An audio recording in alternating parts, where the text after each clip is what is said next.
Welcome to the Living a Meaningful and Fulfilled Life You Love channel. I usually post a collection of great inspiration stuff I've found once a month. So simply click the subscribe button below to be notified through YouTube when I post a new collection. Enjoy.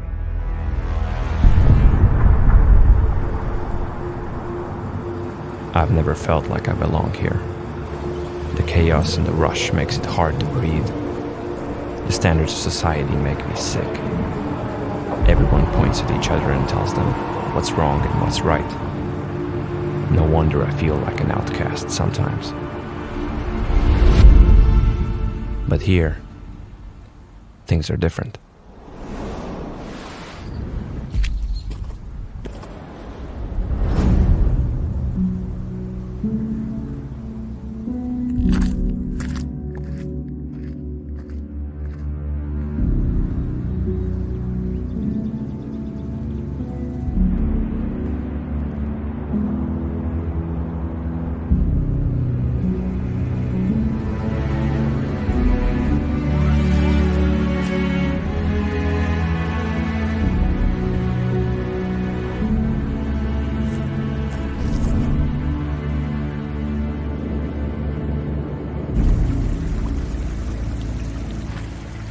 For the longest time ever, I felt like I need to do this, to unplug from everyday life and just listen to myself, to the things I want to do, to what places I want to go, and well, that's why I chose to be here. This surreal place where you don't feel the everyday stress, where you don't hear others complaining. It's just you and the nature. And as you know, it's not always on your side.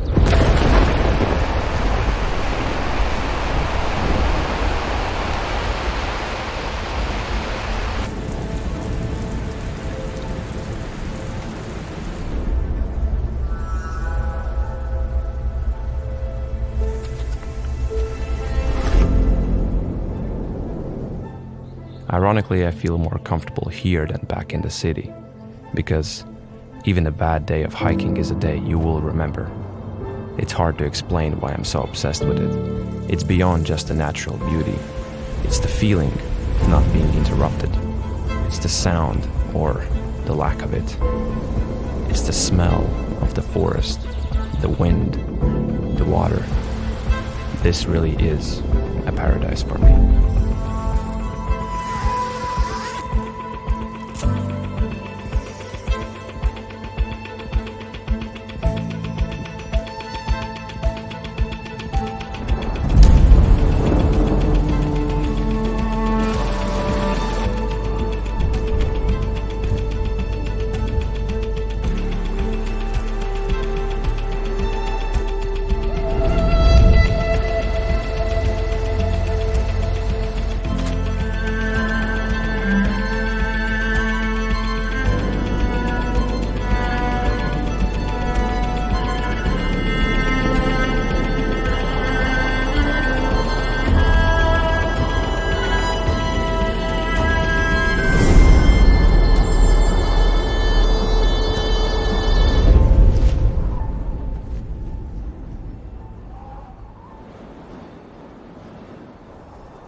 Time is relative. It ticks slower here. The days seem to drag on for longer. For me, that meant more appreciation towards the little things. You know, when you're back home, you never really look at where you live or the food that you eat.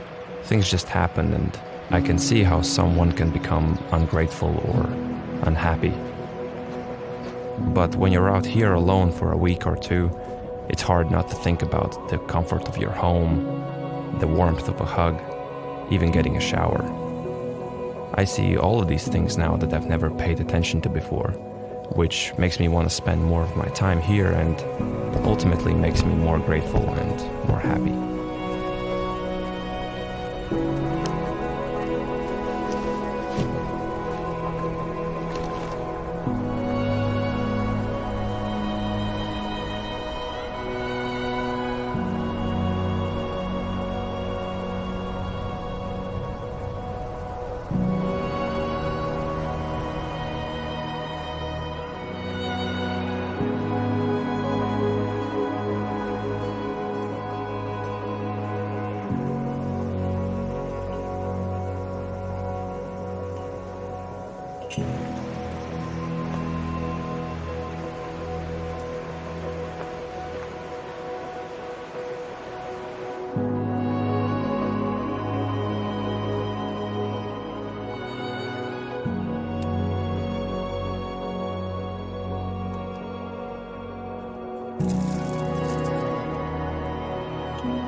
From a very young age, I had a fascination of spending time alone.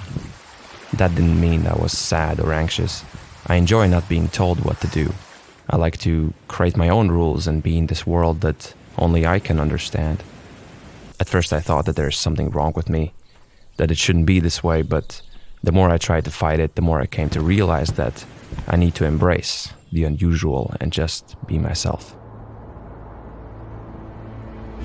So many of us have ideas that will seem ludicrous to everyone, ideas that are the complete opposite of what is considered normal. It's ironic that the world always asks for everything new and original and at the same time rejects anything that does not follow common patterns or rules. The truth is that you're going to be judged either way, whether you live life on your own terms or not.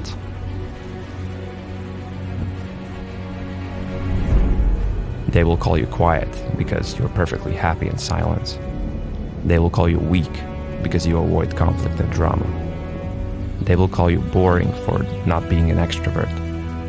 They will call you wrong for having different beliefs. They will call you a loner because you're comfortable being on your own.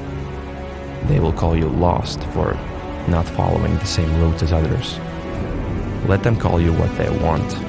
You don't have to play the part they want you to play. Create your own and live.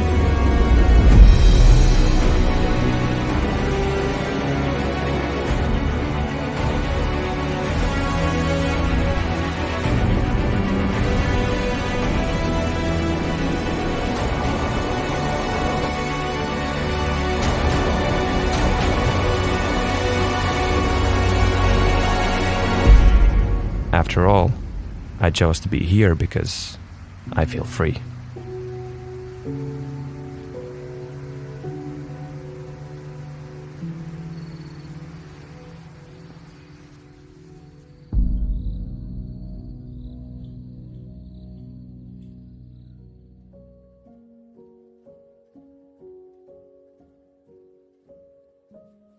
It took me a long time to figure out how to truly love myself.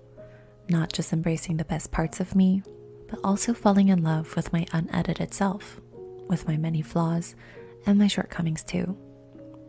Like any love story, it's been a wild roller coaster, to say the least. But forming this relationship with myself completely changed the way I show up in the world. Now I feel worthy of abundance, beauty, and blessings that come into my life. I can be gentle when I fall, but strong when I need the support. I can honor the person I'm becoming while wholeheartedly embracing my past. Self-love begins with the self, but I learned that through this journey, I can love others more deeply and abundantly as well.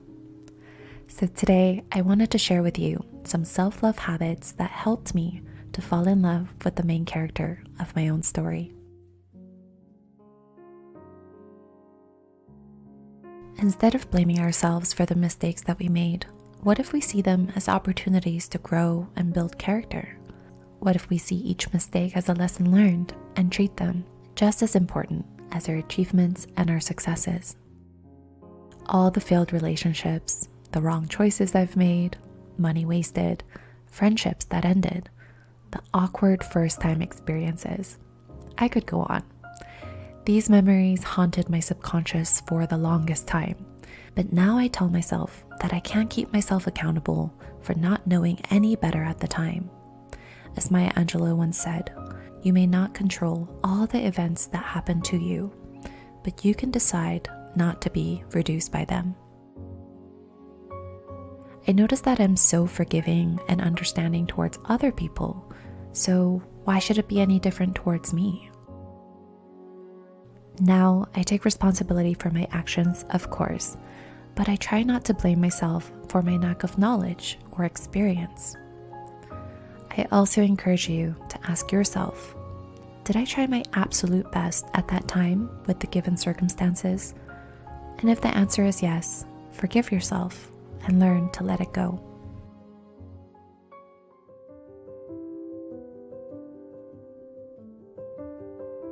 Vulnerability is not winning or losing. It's having the courage to show up and be seen when we have no control over the outcome. Vulnerability is not weakness. It is our greatest measure of courage. Brene Brown, Rising Strong. I am so thankful for my parents who taught me and my sister the importance of emotional intelligence. Our dinner table always flowed with conversation, and they always encouraged us to speak up about how we felt, talk about our struggles and our conflicts in our lives. It wasn't just me and my sister who took center stage, but we also saw our parents be vulnerable with us and open up about what they were going through. Now I know that they were not revealing their weaknesses. They were showing us their courage. Being able to communicate my emotions effectively and comprehensively allowed me to pull different insights from my experiences. Communication is one way to develop my emotional intelligence, but as you guys know, I love to write down my thoughts, listen to music, read on this particular subject, and put myself in many dynamic situations as much as possible. This allows me to let people in my life know what I need, why I need, and clearly set my boundaries and expectations. Having the vocabulary to communicate how we feel can be a roadmap to guide us in this confusing and chaotic world. So I encourage you to also frequently check in with yourself with a simple question: how am I feeling right now?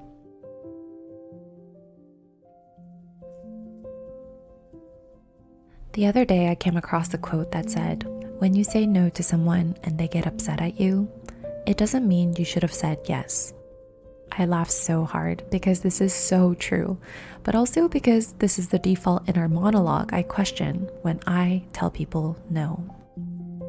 It is so awkward and uncomfortable to say no sometimes, but I always try to remember that saying no to others means saying yes to me.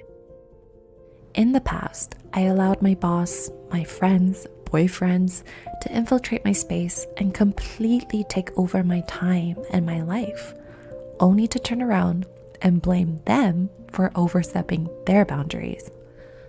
But now I know that it's up to me to establish the boundaries and communicate it clearly to the people in my life.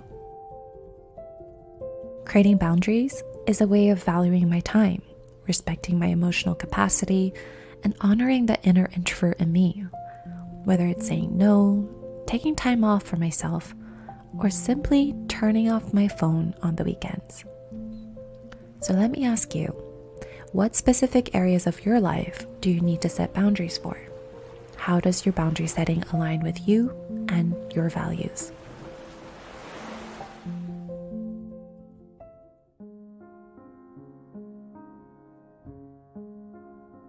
We live in a world of scarcity.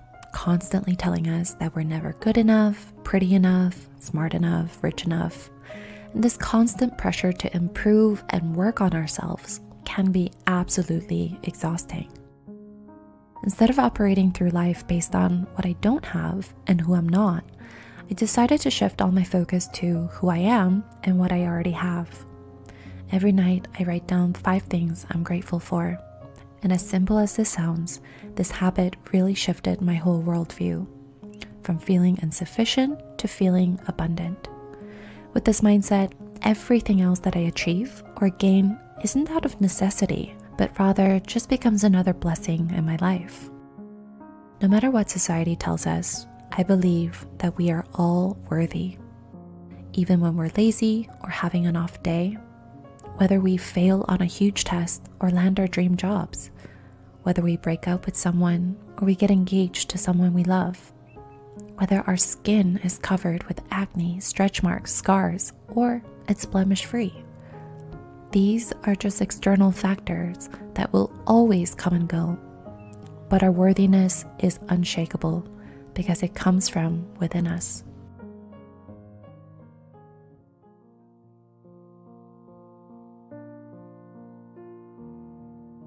I am Korean American. I left Korea when I was 6 and lived in too many places to truly fit in anywhere. And I struggled a lot with my hybrid identity. I have my dad's big cheekbones, my mom's warm smile, and acne scars because I picked up my skin when I was young. I'm clumsy, messy, impatient, and too optimistic at times, but also creative, headstrong, empathetic, and probably the best listener you'll ever meet. This is me. Being honest about who I am has been a huge part of my self-love journey, because the alternative would be to go through life living someone else's life. When we embrace our uniqueness, we don't compare ourselves to others because we know that everyone's path is so vastly different. We dress for ourselves, speak for ourselves, and live life on our own terms. And most importantly, our actions are in line with what we value. So instead of conforming to societal standards, I dare you to be different and embrace what makes you so original and unique.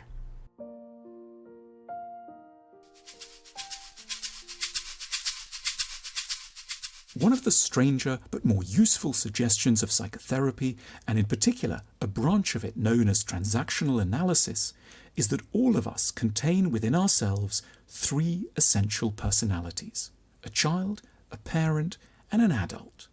To flesh these out a little, the child is typically vulnerable, touching, trusting, weak, in need, incapable of properly looking after themselves, and crying out for assistance, tenderness, support, structure, and some rules.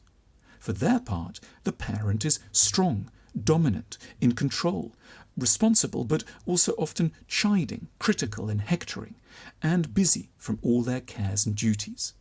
Meanwhile, the adult is sane, thoughtful, in command, neither too weak nor too strong, creative and kind. In an ideal world, we would all be able to toggle between these 3 personality types with relative ease. In a good relationship, we would constantly be moving between all 3 roles in ourselves, mostly hovering in the adult zone, but able, when occasions demand this, to go into parent or child mode. For example, when we're feeling sad and under pressure, it should be part of health to know how to become a child again. That is, to show our need, ask for help, curl into a ball, become small, and trust that we can be met with kindness and sympathy without fearing attack or belittlement. Then again, there should also be moments in a relationship, particularly when our usually adult partner has hit a crisis and descended into a childlike mode, when we are powerfully able to step up into a parental role and become ministering, indulgent to weakness and tantrums, calm in the face of irrationality, and secure enough in ourselves to know that the child partner will, in a little while, revert back to the maturity and self-command that we typically expect from them. If a couple have small children, then for long stretches, Both people may need to act as parent, but then, once the kids are in bed, they might both have a go at being sweet, slightly naughty children, or one might play adult to the other one's needy younger self. The difficulty for couples and individuals is when people get stuck in particular positions, when they can only ever be children, or only ever parents, or only ever adults. There are relationships where, for example, one partner is always child and the other is always parent. One person is forever being a bit irresponsible, a bit naughty. They leave their clothes everywhere. They don't book in for driving lessons. They don't go to the dry cleaners. They forget to do the shopping and they lose the keys. They can be highly endearing when one's in the mood, but you'd hesitate a lot before leaving them in charge. And on the other side of the ledger, there is, in such relationships, often a parental type partner who is always chiding, always reminding the child what to do, super competent, forever rather stressed, alternately indulgent to the child, but also on the edge of being cross and punitive. Associated with this can be a deep reluctance on the part of the parental figure ever to access their own child self. They always have to be strong. They always have to be mummy and daddy. They cannot go anywhere near being baby. Why, we might ask, do people, and therefore couples, get stuck in these roles? Why can it be so hard to move out of them? Why are some people rigidly incapable of feeling their way into the role of, be it parent or child or adult? In all cases, we are typically looking at something in the past which has made an easy transition to a particular position untenable or frightening. There are people stuck in the child role for whom adulthood and parenthood present insuperable difficulties.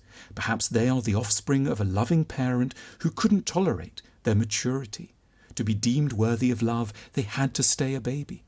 Or else, alternatively, one may feel one has to stay stuck in the child mode because a parent would be angry, castrating and humiliating if one dared to show independence and pride in one's adult ideals.